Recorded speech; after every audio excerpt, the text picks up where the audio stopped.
stinking hole was the last place I thought I'd find anyone with some guts.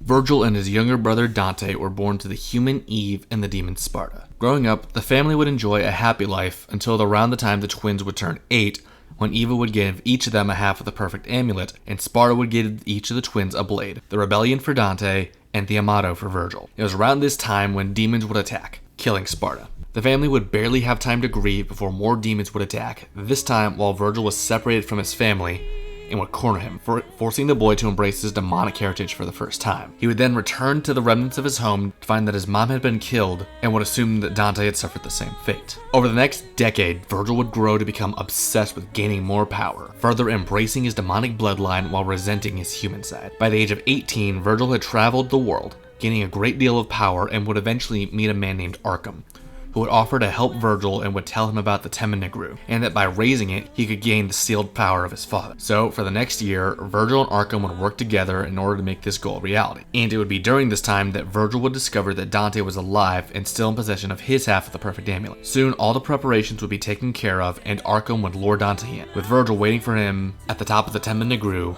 not needing to wait very long, as Dante would soon meet Virgil at the top of the tower. The two would then clash, but Dante was no match for Virgil, who would easily defeat his younger brother, with Virgil taking his half of the perfect amulet. However, Virgil would unintentionally awaken Dante's repressed demonic power by impaling him with a rebellion, and he would get back up more powerful than before. Virgil and Arkham would then make their way to the gateway, but once the final door was open, Virgil would confront Arkham about sparing a girl who had infiltrated the Tema Negru, revealing that he knew that this girl was Arkham's daughter. Before Arkham could defend his actions, Virgil would stab him, stating that he had no further use for the man and would leave him to die from his injuries. Then, using both halves of the perfect amulet as well as his own blood, Virgil would attempt to break Sparta's seal, but nothing would happen.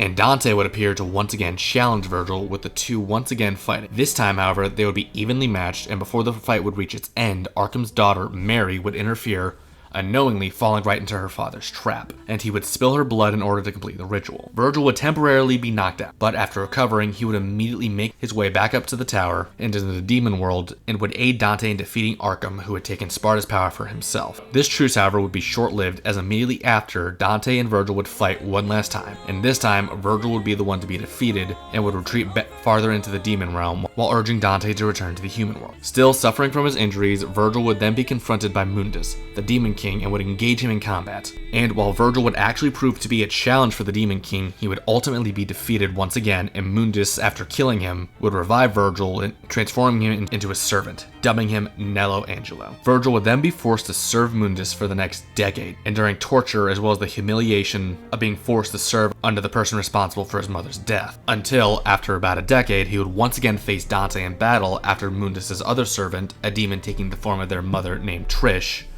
would lure Dante to Mallet Island. And over the course of Dante's battles throughout the island, Virgil and Dante would encounter each other 3 more times, with Virgil once again ultimately being defeated and killed, once again being sent to the demon world, where he would be forced to fight his way out of hell once again. Hello and welcome everyone for the final character showcase for Season 3 of my Versus series, where I will yet again be examining an aspect of Virgil from Devil May Cry, this time looking into his controlled state. Running theme. Nelo Angelo, requested by the user Knighted Slayer. Now for this video, I will exclusively be taking Nelo Angelo from Devil May Cry 1, as the Proto-Angelos from DMC 5 are made from normal humans and as such are not nearly as powerful as Virgil in his Nelo Angelo state and lack his demonic abilities. However, I will still be using examples from Devil May Cry 3, as by this point in time, Nelo Angelo should have surpassed his former self. Right, not much to go on. Let's start off by taking a look at his physical abilities.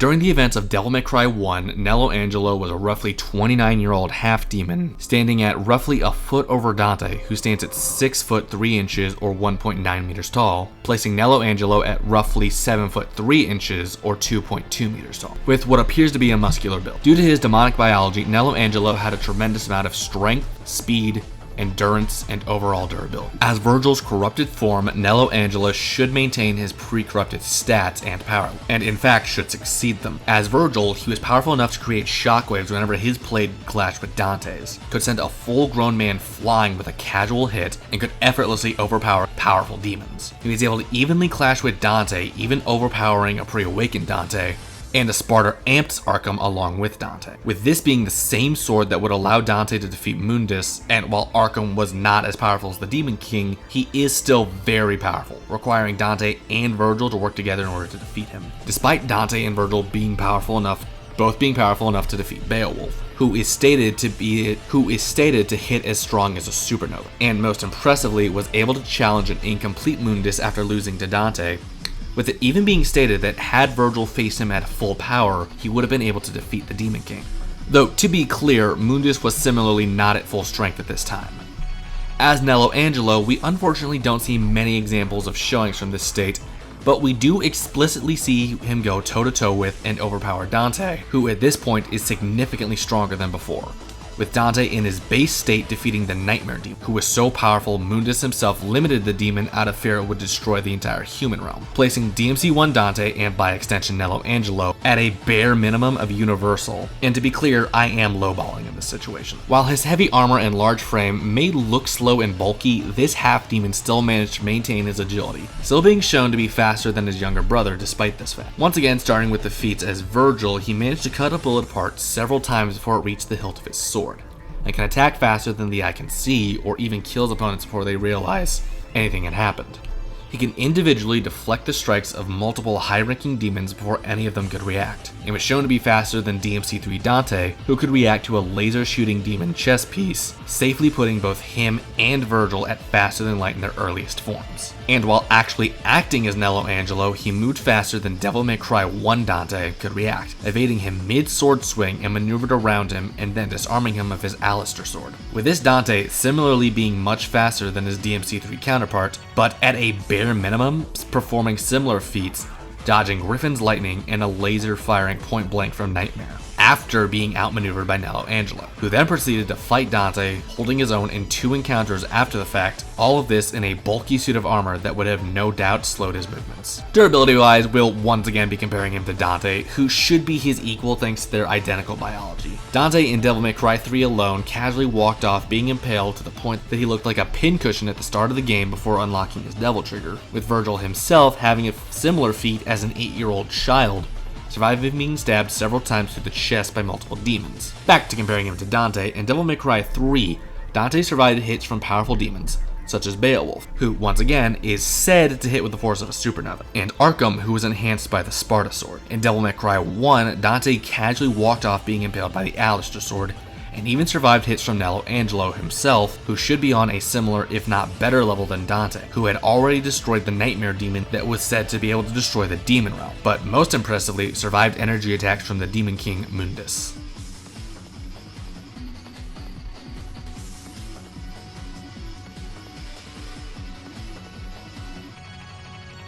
Nelo Angelo wielded a single weapon into combat, but due to him also using hand-to-hand combat, the gauntlets and greaves from his armor could also be considered weapons. As Mundus' Dark Knight, Nelo Angelo wielded a large greatsword roughly 5 to 6 feet or 1.5 to 1.8 meters long. This sword had a double-edged blade with a pointed tip, though due to the overall size of this weapon, it was much better used as a slashing weapon, being made of an unknown material but most certainly being from the demon world, allowing Nelo to imbue his own demonic energy, enhancing the output of his damage. As stated before, Nelo Angelo wears a set of knight-like plate armor covering his entire body. While not much is known about this armor set, it's also said it is also of demonic origin, visibly flowing with demonic power, either from Nelo's own latent power or the suit itself.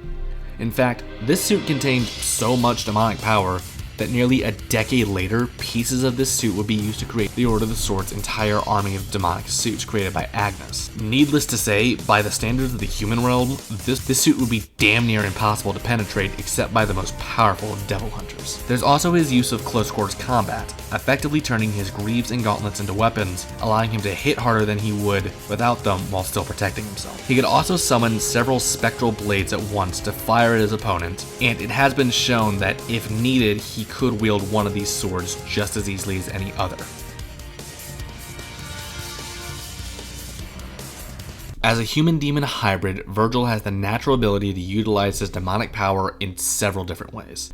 The first of his abilities is the ability to teleport in combat. Nelo Angelo will use this ability to either close the gap or create distance, allowing him to change position on his opponent at will. Though this ability requires more time to use than when he was Virgil, which could give an opponent time to react compared to the instantaneous movement he used when he was younger. However, as an upside, he appears to become incorporeal, allowing attacks to phase right through him with no damage until he has reached his new position. His summoned swords fire at his opponents as a projectile or can be used in a few other ways. He can have the swords surround him, creating a protective barrier that will damage anyone that comes into contact with. He can have 6 of them lock onto an opponent and then fire rapidly at them. He can make them surround an opponent before stabbing into them simultaneously, and an exclusive way he uses them as Nelo Angelo has him using them like a protective barrier to dampen the damage of incoming attacks, much like a shield. And finally, he can make them rain down on an opponent, pinning them down while he deals out damage. And finally, as Nelo Angelo, he gained even more abilities. Starting out with a power he likely had before but is only shown being used as Nelo Angelo, the ability to more simply imbue his demonic energy into his sword, similar to Dante's imbuement of energy into his weapons, notably ebony and ivory, allowing him to attack with more power. He can also fire this collected energy from his hands as a projectile though, should he need to fire off something quick.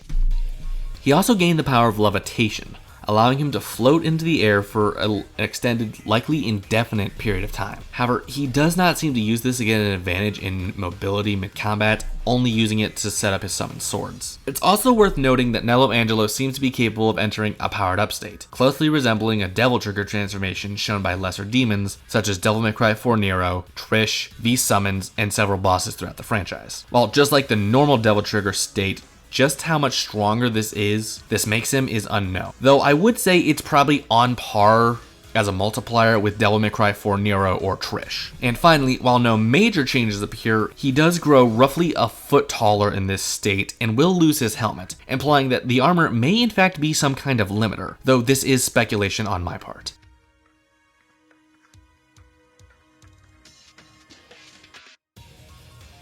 Like in all of my matchups, I will be using Star Wars lightsaber fighting forms to better and more easily describe how this opponent will approach combat with his particular style. Now, with that out of the way, let me begin.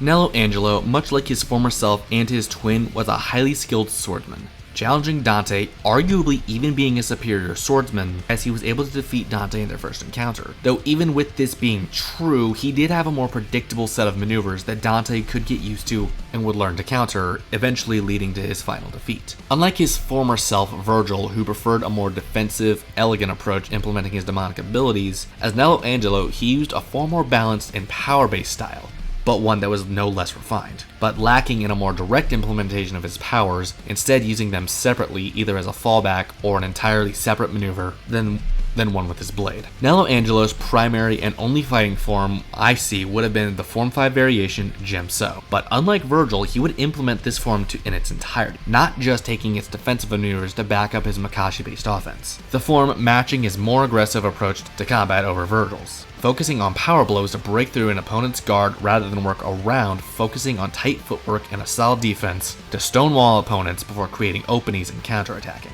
While I don't see him using these styles as Nelo Angelo, likely due to the size of his primary weapon, it's worth noting that as Virgil, he should be skilled in Form 2 Makashi and Form 6 with Makashi focusing on precise strikes meant to slip through an opponent's guard rather than overpowering an opponent. This form was often criticized for its inability to deflect projectiles or deliver and respond to power blows, but thanks to Virgil's demonic biology, he doesn't have to deal with this weakness. And Niman being a more jack-of-all-trades combat style, but specializing in the implementation of powers into his attack sequences.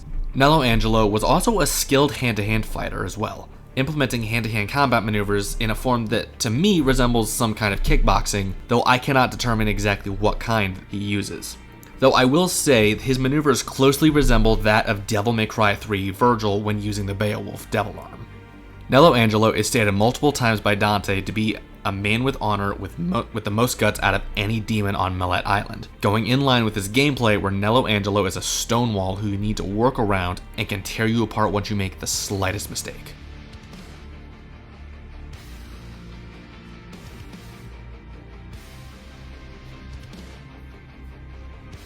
Well, considering Nelo is a Devil May Cry character, you best believe he's going into the stats equalized only section of this ranking, as the vast majority of other characters cannot compete with him. Starting with the majority of Persona characters, while I'd argue they're actually above him in terms of magic output, Nelo Angelo is far more durable in their physical department, and is a far better fighter, which would allow him to easily disarm and cut them down, with the exception of Aigis, who is the only Persona character I've used so far that can back up their stats with some real physical durability, and her high-speed combat style is just the thing to get around Nelo's defensive combat style. But I can't help but think that once these two go head-to-head, Nelo's power set and better offensive will be the better than Aigis. Not to mention that unlike Orgia mode, Nelo Angelo's Devil Trigger variation will not leave him open to attacks. Against Virgil, it's no contest. Nelo Angelo is a stronger, more powerful version of Virgil, even surpassing Devil May Cry 1 Dante in some ways, with Virgil being a match if slightly above or below Devil May Cry 3 Dante. And while I will say that Virgil in his standard form is a superior fighter, and with the Amato would give him a pretty decent advantage all on top of a superior Devil Trigger. So honestly, this would be a pretty close fight if not for the power gap between these two. Yes, some fights and stats equalized need to be equalized, go figure. Against Nero, I'd say that Nelo Angelo has better odds. True, I'd say that Nero is physically stronger, but not by much, as he was able to defeat Dante after Dante surpassed his father, though to be fair, this was only when Dante was holding back, and Dante did beat Nero while holding back after Nero got stronger as well. So again, I won't say this is by much. Nero similarly has a superior Devil Trigger variation, but with Nelo Angelo's defensive, I think he can handle it. And finally, when it comes to combat skills, Nelo Angelo is everything Nero should be as a combatant, given their chosen styles. Seeing as Nero actually uses his form incorrectly, objectively making Nelo's use of this style superior. And with that, Nelo Angelo is the strongest character I've used so far. So now for the real question, does he beat Goku?